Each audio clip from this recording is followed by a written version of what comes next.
Hello and welcome to the February edition of the National Sports Magazine. I'm your host Nitish to take you through to the next 30 minutes of sports extravaganza. What do we have in today's magazine? Well, for the tennis buffs, we have the story of the 4 Grand Slams. We also have a look back at the 2023 Australian Open.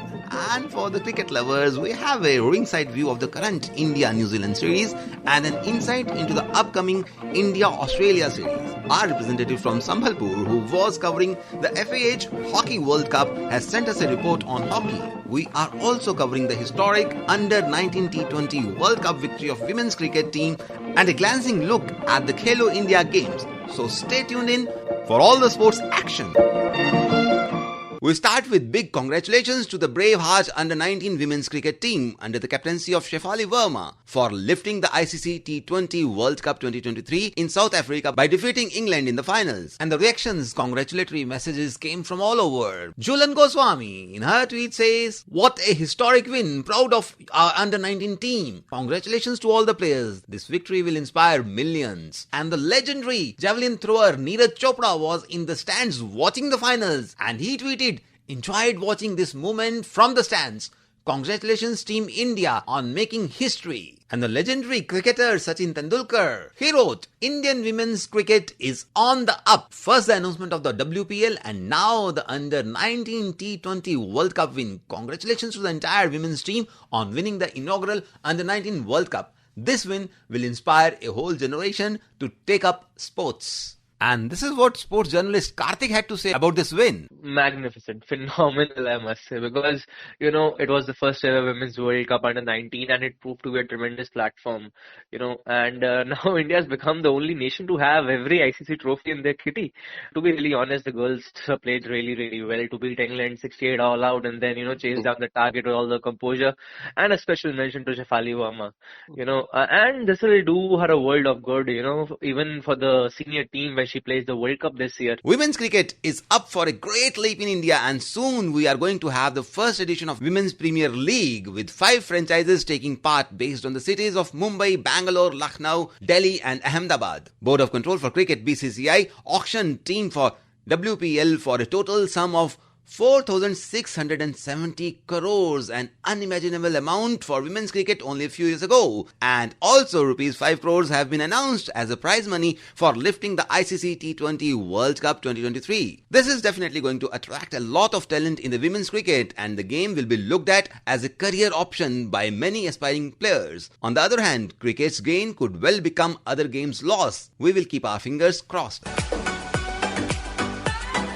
From cricket, I take you to Down Under, where Australia has just witnessed a range of exceptional tennis. And we are joined by senior sports journalist Kanan to tell us the tale of Australian Open 2023. Novak Djokovic and Aryna Sabalenka crowned themselves in a blaze of glory at the Australian Open Tennis Championship after a historic fortnight in Melbourne. The entire gaze of the world was on one man, Novak Djokovic from Serbia, gunning for his 10th title in Melbourne. He achieved it with minimum fuss against Greek Stefanos Tsitsipas, winning in 3 sets and equaled the record of 22 Grand Slam titles. It's his 10th title at Melbourne Park, and tonight, with his win, he also regains the position of the number 1 player in the world. The Australian Open Men's Singles Champion for 2023, Novak Djokovic.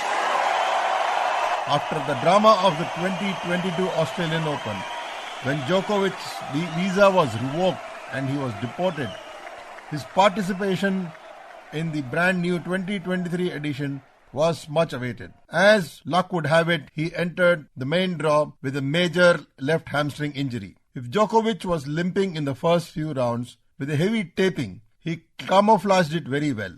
People laughed at his injury and said he was faking it, but the Serbian did not mind it. Finally, when he overpowered Tsitsipas, the Greek contender, history was made at the famous Rod Laver Arena. A man known to conceal his emotions, Djokovic climbed over to his team, hugged his mother, cried, shed tears before going to receive the trophy. I have to say that this has been one of the most challenging tournaments I've ever played in my life, considering the circumstances. Not playing last year, coming back this year, and I want to thank all the people that made me feel welcome, made me feel comfortable to be in Melbourne, to be in Australia. He played with passion, concealing his emotion till the final point was won. Dream big, dare to dream, because everything is possible. Don't let anybody take away the dream. When he triumphed, the ice-cool Djokovic wept and released his emotions. The winner of 22 Grand Slam titles is on course to win a few more majors. In the women's sections, Sabalenka from Belarus won her maiden singles Grand Slam title against Kazakhstan's Elena Rybakina. The final between the two was fierce, and both the ladies from Kazakhstan and Belarus showed they could hit the ball with fierce pace and produce big serves. From the Indian point of view, Sania Mirza's farewell appearance at the last Grand Slam in her career was very emotional. She lost the final in tandem with Rohan Bopanna to the Brazilian pair of Luisa Stefani and Rafael Matos. My journey of my professional career started in Melbourne. Sorry, guys. The Indian duo, aged 36 and 42, Sania at 36 and Bopanna at 42, tried their best. However, in the final, the Brazilian came out much stronger.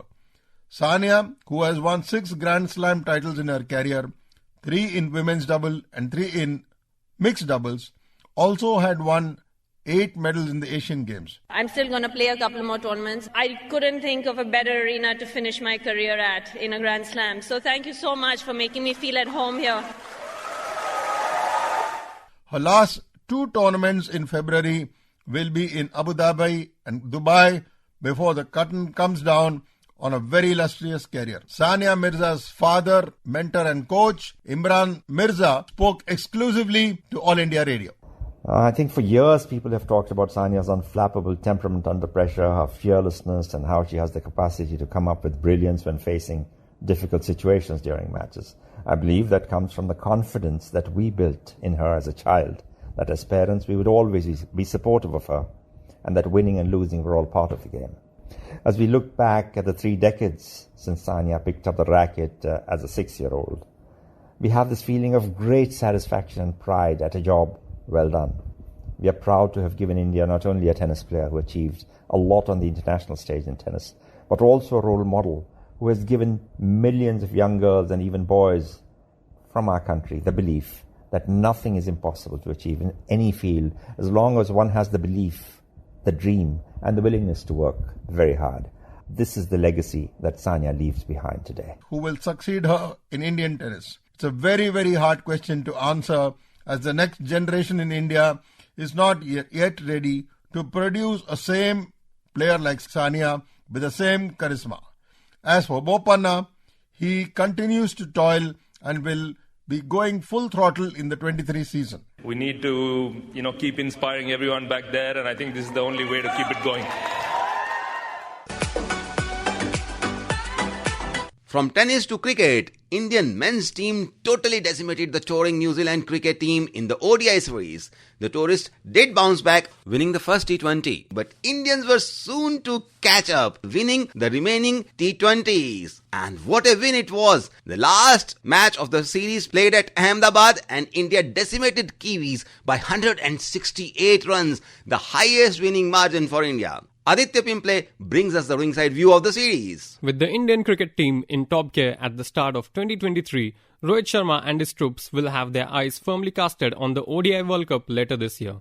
The Indian cricket team first dismantled Sri Lanka and then followed that with another clean sweep ODI series win against New Zealand. The men in blue were blessed with the attacking approach of Shubman Gill, who was hitting the ball left, right and centre. Gill scored a superb 208 in Hyderabad, and that followed with another turn in Indore where he scored 112 of just 78 deliveries. The series also saw the return of Kulcha, that is the pairing of Yuzvendra Chahal and Kuldeep Yadav, for the first time since July 2021, which could be another great sign for the Indian team. India's 3-0 series win against the Kiwis is an early indication of their intent. Rohit Sharma was also seen returning back to the form as he scored his first ODI turn in 3 years. The likes of Virat Kohli and Hardik Pandya have formed the backbone of the side, with the latter approaching the great Sachin Tendulkar for most ODI hundreds of all time. In the bowling department, the pairing of Kulcha combined for 5 wickets in the final ODI, while Shardul Thakur scalped 3 wickets to pile misery on the travelling New Zealand side. Mohammad Shami, who was rested in the Indo-ODI, was in great form in Raipur as he ended with 3 wickets. With the form that India are in, they are favourites to win the World Cup later this year. They have beaten New Zealand with 3-0 in the ODI series, especially Rahul Dravid. They have the best man in their teams like Shubman Gill, Suryakumar Yadav, in top gears that too. And also, if you talk about Rohit Sharma as back in his form, and especially Virat Kohli, I think they're icing on the cake with the cherries on the top. Karthik, who is a senior journalist in sports. I would like to give a special mention to, head start with Shubman Gill. He was just magnificent throughout the series. To come in place of Shikhar Dhawan, we know that Shikhar Dhawan has been fantastic for India, especially in the ICC tournament. But Shubman Gill just coming in and stamping his authority all over. And I must say he was under pressure after Ishan Kishan scored that 200 versus Bangladesh. But man, he just came in and he just stamped his authority. He showed his consistency, he showed his class, and he really showed he belonged there. A 200 versus a pace attack like New Zealand. Yeah, there was no Trent Bolt, there was no Saudi. India should be least bothered for the opening slot after what we saw in the ODI series against New Zealand. Shubham Gill's double ton in Hyderabad, Rohit joining the party with the bat in Indore. We could not have asked for more. We already have the flourishing Suryakumar Yadav in the tank, while Virat has been doing wonders of sorts. He needs just 3 more tons to go join Sachin Tendulkar for most ODI double tons. The way our bowlers were in top form in the second ODI also shows how well we are prepared for the future challenges. So I think we have the likes of Mohammad Siraj and Mohammad Shami with Jasprit Bumrah to return as well. India will have some team post the IPL. Thank you, Aditya. India was host to the FIH Odisha Hockey World Cup. Germany defeated reigning champion Belgium in a nail-biting finals by penalty shootout. India finished poor 9th, resulting in the exit of chief coach Graham Reed. Saubhagya Rath for AIR Sambhalpur was in the coverage team of AIR and has sent us this report. He's swiveling around and he's missed it out, and it is all over. Germany are the world champions. Before the final match of FIH Odisha World Cup on Sunday 29 January, odds were in favour of the defending champion Belgium before their clash against Germany at Kalinga Stadium Bhubneshwar. Belgians were also 2 goals up against their European opponent. But Team Germany, who will be remembered long as comeback kings, played the way they had played in their previous encounters against England in quarter-final and against Australia in semi-final. Germany scored back-to-back 3 goals. However, Belgian Tom Boone scored a goal at the 59th minute, thus the match went into the shootout. आगे निकल के गेंद उनके पीछे से गई backline से बाहर, और इस तरीके से क्या यहाँ पर होगा, उल्टी गिनती शुरू हो चुकी है. दोनों ही टीमें 3-3 से बराबरी पर निर्धारित समय में, और ये एक बार फिर से लगातार दूसरी बार भुवनेश्वर में फाइनल मुकाबला पेनल्टी शूटआउट पर जाता हुआ. A shootout locked up at 3-3 each side. The game went into even more competitive sudden death, and German keeper Alexander Stadler saved the goal attempt by the Belgian opponent, thus ended Belgium's 5-year juggernaut. Germany are the world champions. They won the crown for the 3rd time, and Belgium have been dethroned. It is a victory for Germany by 5 goals to 4 in the shootout after being locked 3-all in regulation time. What a final we've had. Captain of Germany team Mats Grandbus. Our way of getting back into the game was the defense. I think we had a really, really strong defense throughout the entire tournament, and today as well, in a crucial moment, we had a big save from Alex Stadler. We also had some very good tackles. You kind of build your confidence by being a defensive machine. Young coach of Germany team Andre Henning shared the secret of team success with us. We changed a lot in the way we trained this year. Yeah, we had a camp in summer in Ireland, and we're just together without any hockey sticks, not even with any mobile phones, so I had to put it away. And after this trip, the guys really swear to each other, okay, we are training like we never did before. 15th edition of FIH World Cup did not go well with the host. India finished their campaign joint 9th with Argentina after a surprising loss against New Zealand in their crossover match. Long camps and fatigue may not be the issues for the dismal performance as observed by Arjuna Awadi and former Olympian hockey player Dr. A.B. Subaya. I can see his drawback. It was we didn't get the penalty corner goals at the right time. Otherwise, this team is absolutely fine. India is used to having long camps like this. We said during the COVID, they kept Indian team in the camp and they did well and we won the medal. But now when we didn't get a result, we said long camp fatigue. So that can't go on. Nowadays, it's not that rigorous training which happens like olden days.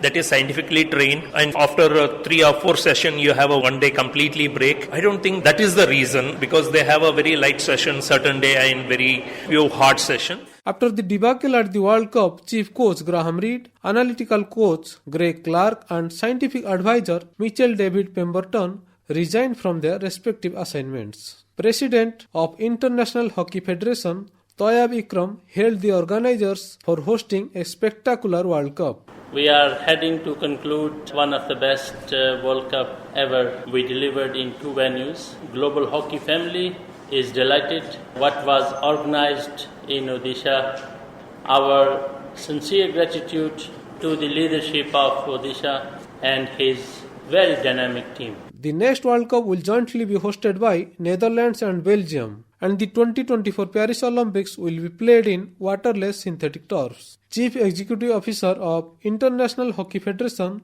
Theriuel, spoke to All India Radio. The next World Cup, men and women will be together. Maybe a region of India when you compare Netherlands and Belgium together. That's why it was an easy decision to have it hosted in 2 countries. It will be waterless turf. How do you address this issue? That will not change the game. We have tried already test players on waterless turf, and there is not a big change of the game. But for us and for hockey, it will be important to demonstrate to the world that we are really conscious about sustainability and that we don't use tons of water to play our game. After the World Cup, new champion Germany tops the FIH ranking with 2,912 points, followed by Netherlands and Belgium. Australia is at 4th position and England at 5th. India slips 1 rank to 6th position. Saubhagya Kumar Rath reporting from Kalinga Stadium, Bhubaneswar. Well, Australian Open is the start of great tennis all over the world, but the 4 Grand Slams are keenly awaited. Kiran Mishra is presenting the story of the 4 Grand Slams penned by Kanan.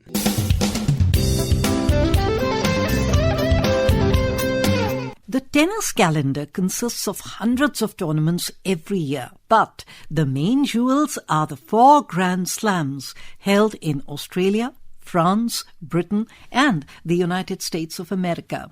Australian Open. January is the month when the big tennis seasons kick off with the Australian Open. At a time when Europe, Asia, America, North and South face intense cold, Australia is sunny and hot. Conditions at the Australian Open are very hard on players. Heat plus the surface. The Australian Open has been hosted at Melbourne Park since 1988 and is the first of the 4 Grand Slams on the calendar. The first tournament, a men's-only event named the Australasian Championships, was staged in 1905 and Rodney Heath won the singles title. At this stage, it wasn't designated as one of the majors and only reached this status in 1924. This competition became known as the Australian Championships in 1927 and then finally the Australian Open in 1969. The original venue was the Warehouseman's Cricket Ground in Melbourne. The tournament went on to be held in numerous cities around Australia and New Zealand before it permanently settled in Melbourne in 1972. First at Kooyong LTC and then at the purpose-built Flinders Park, now known as Melbourne Park, where it remains today. The tournament was held on grass until 1987, but the move to Melbourne Park signalled an end to this tradition, and the Australian Open has been played on hard courts ever since. Rebound Ace was used for the first 20 years, and then in 2008 it was replaced with Plexi Cushion Prestige, which provides better consistency and less heat retention. The undoubted hero at the Australian Open is Novak Djokovic, who has won 10 titles in the Open era. Legend Margaret Court won 11 titles in the combined and amateur and Open eras. French Open. The Roland Garros, unofficially known as the French Open, is held over 2 weeks at the Stade Roland Garros and usually takes place in late May each year.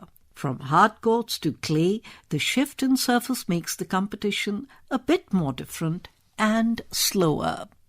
Established in 1891 as a one-day men's singles championships reserved for members of the French clubs, Roland Garros, the French Open, was first held at the Stade Francais Club in Paris. The tournament opened its doors to women in 1897 and internationals in 1925. The French internationals were born and staged alternately at Stade Francais and Racing Club de France until the Roland Garros Stadium was built in 1928. The French Musketeers and their famous Davis Cup triumph over USA in 1927 required a stadium worthy of stature for their rematch the following year. The Stade Francais handed over 3 hectares of land near Porte d'Auteuil to the French Tennis Federation on one condition, that the new stadium would be named after one of their most renowned members, Roland Garros, a concert pianist and a First World War aviation hero who had died 10 years earlier. The famous red clay of Roland Garros is actually made up of white limestone, dusted with several millimeters of powdered red brick dust. Beneath the 3-inch limestone layer is 6 inches of volcanic rock, a 3-foot layer of sand, all sitting on a bed of concrete. Rafael Nadal firmly established himself as the king of clay by collecting 14 titles at the tournament between 2005 and 2022. The only man to come close to Nadal's incredible run in Paris was Jean Borg, who picked up 6 titles between 1974 and 1981. Musketeer Henri Cochet dominated the tournament's fledgling days, winning 4 titles between 1925 and 1932, while modern-day greats include 3-time winners Mats Wilander, Ivan Lendl and Gustavo Kuerten. Chris Evert has won the most Roland Garros titles with 7, closely followed by Steffi Graf's 6. Monica Seles and Justine Henin are the only women in the Open era to have won 3 in a row. Wimbledon. Not many would be aware, Wimbledon is a suburb southwest of London. For the common man, it is Wimbledon, but the actual name of the event is the Championships. It is the world's oldest tennis tournament, having been first played in 1877. The only event originally contested was a men's singles, which Spencer Gore won when he came through a field of 22 players. The tournament was held at the old Wapple Road site until 1922, when the current Church Road site was first used. Wimbledon's main arena, named because of its central location within the club's grounds, was first used in 1922. It has undergone numerous upgrades over the years, none more so than in 2009, when a new retractable roof was officially opened. Wimbledon is the only Grand Slam still played on the game's original surface of grass. Since 2000, the grass has been 100% rye, a change from the rye and red fescue composition that was used prior. It is cut to a height of 8 mm. Roger Federer won a record 8th men's singles title in 2017, surpassing William Renshaw, who won 7 titles between 1881 and 1889, and Pete Sampras, who won the last of his 7 crowns in 2000. Martina Navratilova has been the most successful women's singles player, lifting the trophy 9 times between 1978 and 1990. In recent years, Steffi Graf, Serena Williams, both 7, and Venus Williams, 5, have all enjoyed multiple triumphs. Navratilova and Billie Jean King are the tournament's most prolific champions across all events, with a combined 20 titles each between singles, doubles and mixed doubles. US Open. From grass courts to fast hard courts, the US Open held at the USTA, Billie Jean King National Tennis Center in New York, is the second oldest major sporting event in the USA, behind the Kentucky Derby, and the only Grand Slam tournament that has been played every year since its inception. The first US National Singles Championships took place in 1881 for men only. Richard Sears won the first 7 titles. In 1887, the Women's Championships were introduced, and at the turn of the Open era in 1968, all 5 men's and women's singles and doubles events merged to become the US Open. The tournament has been held at 9 different venues during its history. It was first staged at the Newport Casino in Rhode Island and the women's at the Philadelphia Cricket Club. In 1915, it moved to Forest Hills, New York, which remained its permanent base until 1978, when Flushing Meadows became its present-day home. Arthur Ashe Stadium, named after the African-American tennis player who won the inaugural US Open in 1968, is the largest tennis arena in the world. The US Open has been played on 3 different surfaces in its time. Grass from 1881 to 1974, clay from 1975 to 1977, and hard court from 1978 to present. In 2005, all US Open and US Open Series tennis courts were unified in blue with a green outer court. US Open men's history belongs to Americans Richard Sears, Bill Larned and Bill Tilden, who won a record 7 titles each between 1881 and 1929. Jimmy Connors and Pete Sampras won 5, as did Roger Federer, consecutively in 2004 to 2008. American women have also had most success at their home Grand Slam. Chris Evert and Serena Williams share the Open-era record with 6 titles, 1 short of all-time great Helen Wells Moody, who won 7 in 1920s, 30s. The other recent American multiple US Open winners are Billie Jean King, Tracy Austin, Martina Navratilova, Lindsay Davenport and Venus Williams. And with that, we end the Grand Slam story.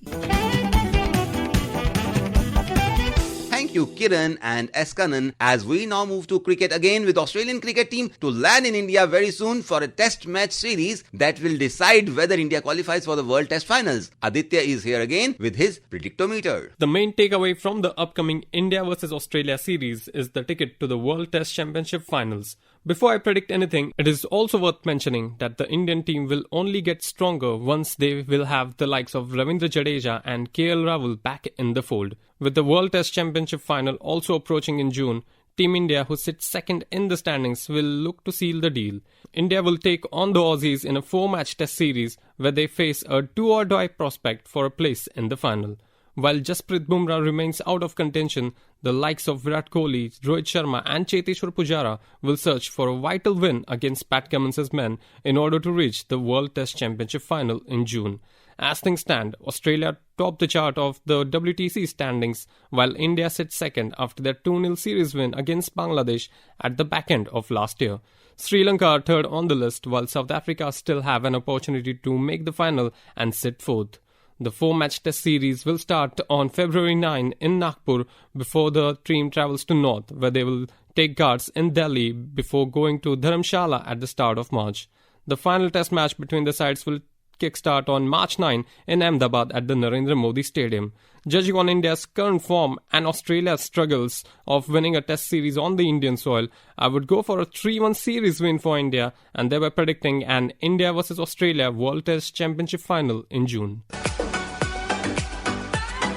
That's quite some reading. Thank you, Aditya. Well, in the shorter versions, the Indians have done well. Let's see how much can they achieve in the red ball cricket. And before we say final goodbye for tonight, our best wishes to the athletes participating in 5th edition of Khelo India Youth Games. The games were inaugurated on 30th January in a colourful opening ceremony at Bhopal. Madhya Pradesh is holding the games this time from January 30th to the 11th of February across 9 cities and in 27 disciplines. For the first time, water sports like canoeing, kayaking, rowing and canoe slalom have also been introduced in the games. While boxing, shooting, volleyball, table tennis, football, badminton, gymnastics, yoga, archery, kho-kho and canoeing events are already in full swing, athletics will start tomorrow.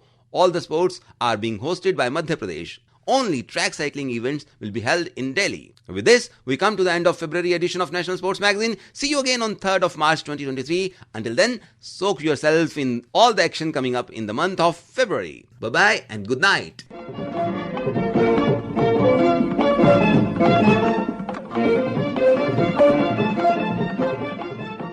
You were listening to the National Sports Magazine, produced and presented by Nitish Arora. This broadcast came to you from the Delhi station of All India Radio.